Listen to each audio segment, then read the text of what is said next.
Hello everyone, অনেক দিন হয়ে গেলেও তোমাদের সঙ্গে কোনো মিনি ব্লগ শেয়ার করা হয়নি। আগামীকাল আমার বান্ধবীর এঙ্গেজমেন্টের অনুষ্ঠান থাকায় আমি আর আমার এই বান্ধবী মিলে কিছু কেনাকাটি করার জন্য বেরিয়ে পড়েছিলাম সেজেগুজে। আমাদের বাড়ি থেকে একটু হাঁটলেই মেন রোড। তারপরে আমি আর ও মেন রোডে গিয়ে অটো ধরে চলে গেছিলাম সোদপুরে পৌঁছে আমরা প্রথমেই চলে গেছিলাম সোদপুর সুপার মার্কেটে, কিন্তু ওখানে অনেক ঘোরাঘুরি করে কিছু পছন্দ না হওয়াতে আমরা আরেকটু হেঁটে চলে গেছিলাম তনুশ্রীতে।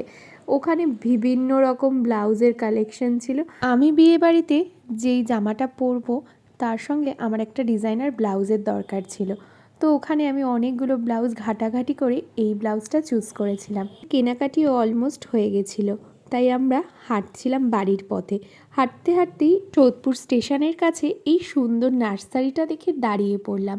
আমার বান্ধবীর ভীষণ গাছ পছন্দ, তাই ও কিছু গাঁদা ফুল আর গোলাপ ফুলের চারা কিনে নিয়েছিল। সেগুলো কিনে আমরা বাড়ি চলে এসেছিলাম। বিকালে আমার মেহেন্দি পড়ার কথা ছিল, তাই আমি আমার একটা বোনের বাড়ি চলে এসেছিলাম। ওখানে চপ মুড়ি খেয়ে বোন আমাকে মেহেন্দি পরানো স্টার্ট করলো, আর ওর মেহেন্দিটা এই রকম সুন্দর হওয়ার দারুণ হয়েছিল। এভাবেই আজকের ব্লগটা শেষ করলাম।